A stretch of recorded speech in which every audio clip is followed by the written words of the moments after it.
Hello everybody. As you can see, I've changed vehicles again. Same company, just a different vehicle.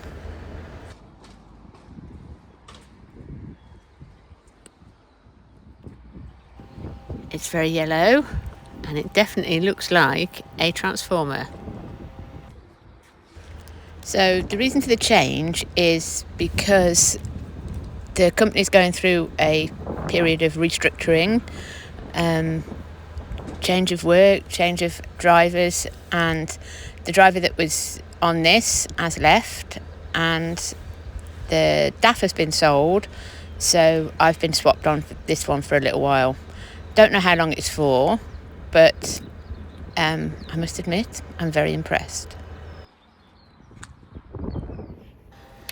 So I have a quick walk at the outside. It's got the big side lockers, pulls with that little tab there, look. See if I can get the can I do this with one hand? I can't pull a pin and pull it out. Hang on, technical difficulty. Do that and get, there we are. So the big locker at the top and there's a small locker at the bottom. That's on both sides, driver and passenger side.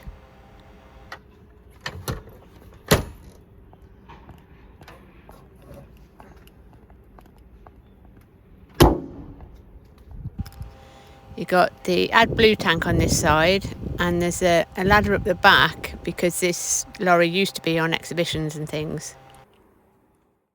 It's got a slider so that you can move the fifth wheel depending on the length of the pin on the trailers that you've got. This is the control box for the air suspension. The whole thing, front and back, is on air. So to adjust the suspension, you just press this button. It should come up on a screen.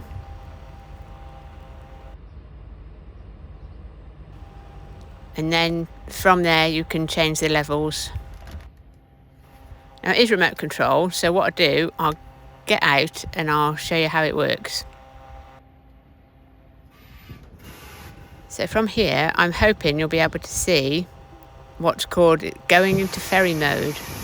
There we go. So everything lowers, which means that the suspension is right down and it keeps it steadier when it's on the ferry. That's why it's called ferry mode.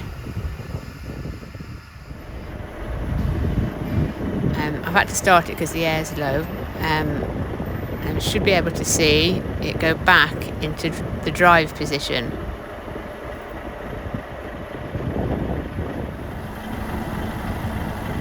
Just come a bit closer to see if you can see it. There you go. There you go. That's how far it goes down. That's in ferry mode.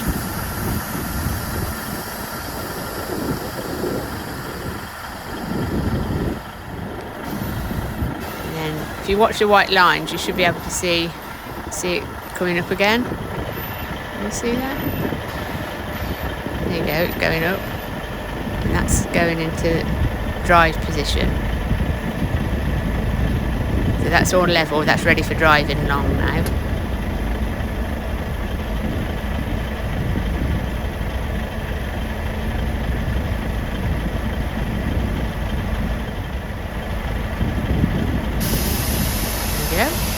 Ferry mode, going down.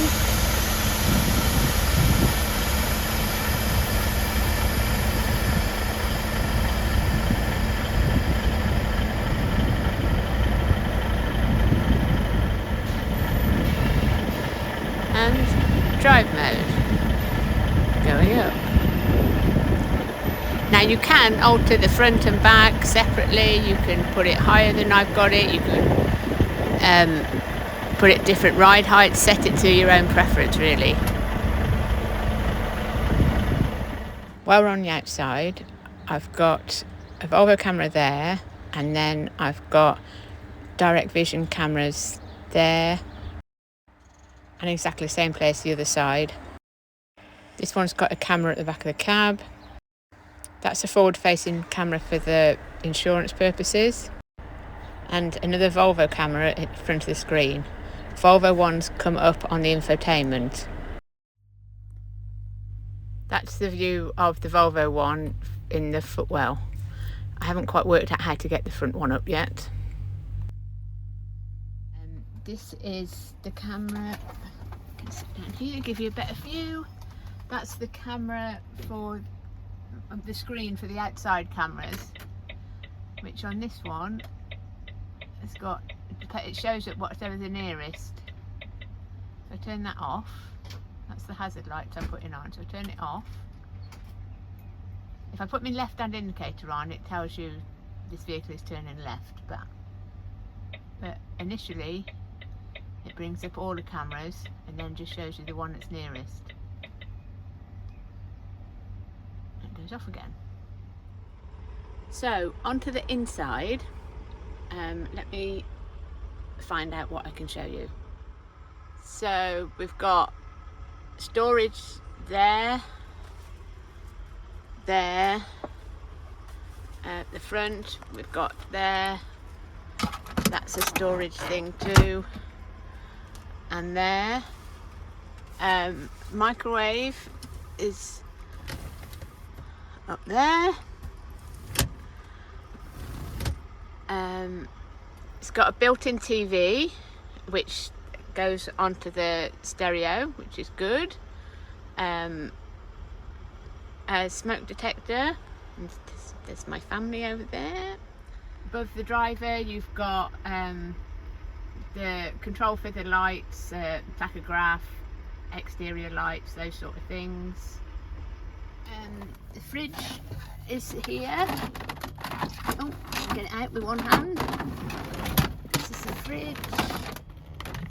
Still working out which is the coldest bit in a Volvo fridge. I've got a feeling it's over this side because this is iced.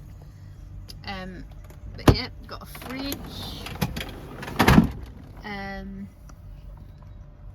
That's the drawer where the coffee maker was, but again, don't drink coffee apart from sachets. That's all I have. Not very strong coffee, but I just find a kettle far more practical. You can do more stuff. Heat your water for washing, washing your face or making a pot noodle if you're desperate. But mostly for me it's tea. But you can make tea and coffee with a kettle. So I never understand why they only put a coffee maker in. So thanks to my mate Neil, he wired my kettle in again. That just slides in out the way. That red thing is a little hammer. Now I can hear you saying, why do you need a little hammer for the sunroof? But the sunroof is also, as you can see there, the emergency exit. I suppose in case you roll the vehicle over, you scrabble for that hammer and can get out of the sunroof. A couple of the buttons on here.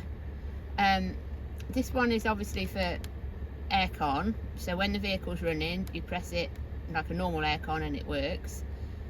Cools the vehicle down, heats it up, whichever. But this one is for when the vehicle is stopped. It's a heater and it's got night cool on, so controlled by the temperature, whatever temperature you set it at. And so I've got it on low because it's the summertime, and this is the night cool or icool in certain vehicles. You press it and it works independently to the vehicle, so the engine doesn't have to be running. Can be a little bit heavy on the battery, but it's absolutely brilliant for hot countries and the warm nights that we're getting in the UK even.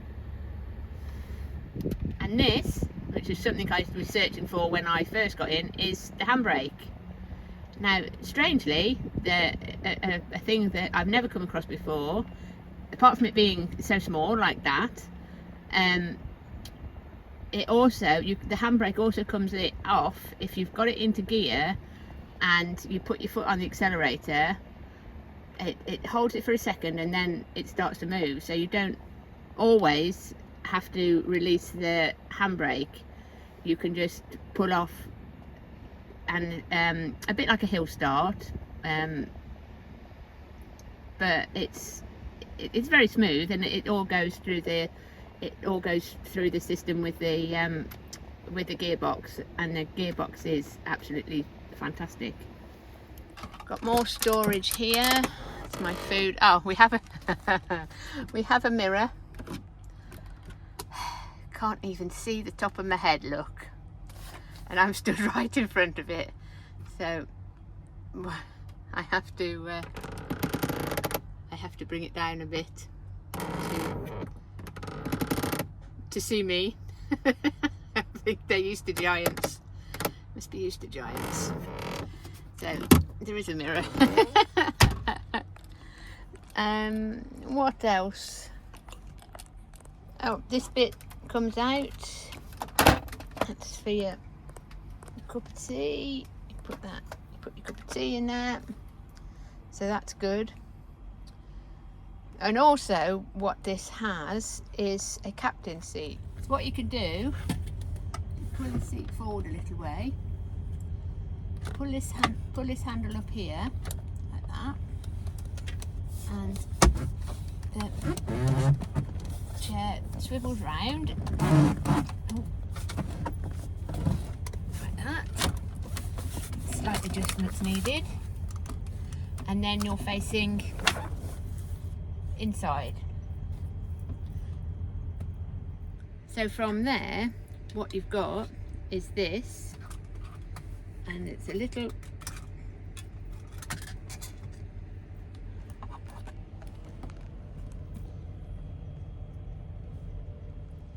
so you slide that onto there like that,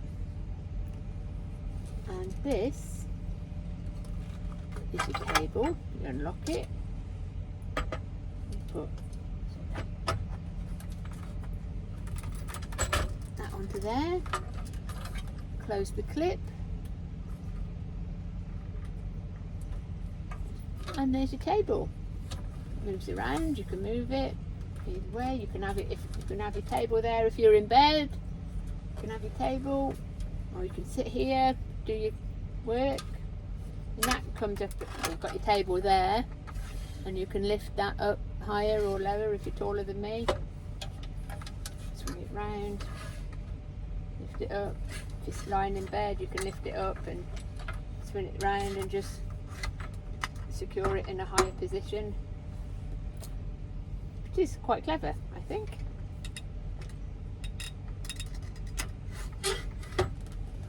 Swings back round again. So this is if you've got a passenger, you've got a bottle, thing for a bottle as well. That folds up obviously, so you can get at your fridge. Obviously the bed's there.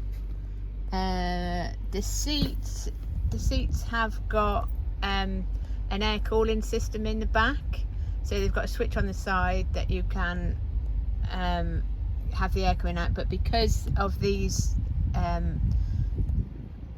sort of extra covers, it doesn't come out too great. It comes out the seat because that's the standard seat.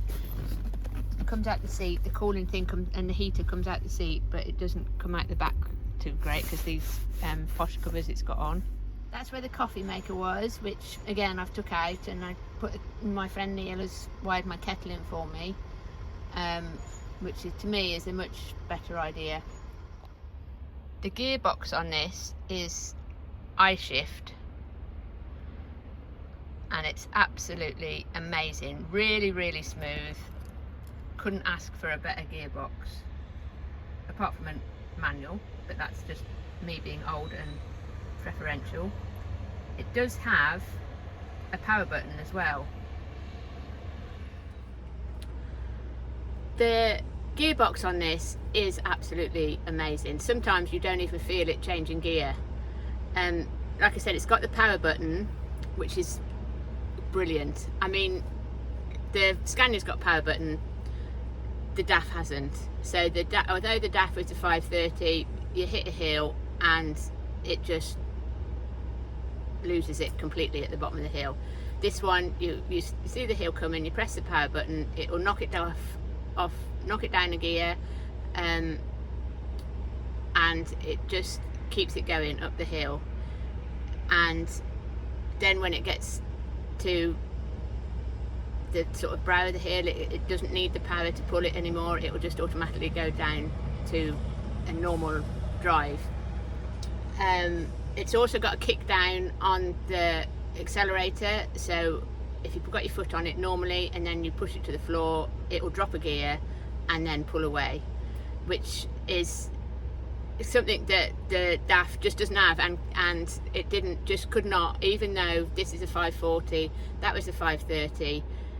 The DAF is absolutely no comparison with this at all. I go back to, apart from the lights on the DAF are horrendous to the point of scary. They just when you're cutting across country, anyway, another story. But the gearbox on this is so smooth. It's smoother than the Scania, smoother than anything else I've driven. Absolutely brilliant. I would say the best bit about this lorry is the gearbox. Sounds bizarre, but yeah, it is definitely the gearbox. So on that, I'm going to leave you to it, and I'll give you a quick walk around again and the outside so that you know it's me when you see me come in. If you haven't already subscribed, please subscribe. Those who have, thank you very much. It means the world, lets me know that you're there. Please go back and have a look at some of my other videos, because some of you might find them interesting, informative. Ring the little bell, give me a thumbs up, leave a comment. I try to read them all. Sometimes obviously I'm working, so I don't. I try to catch up with, I try to make some sort of comment just to let you know that I've seen them. But I'm amazed that some comments are coming from people in Mexico, America, New Zealand. I'd like to say thank you, and I will catch you next time. Take care, everyone.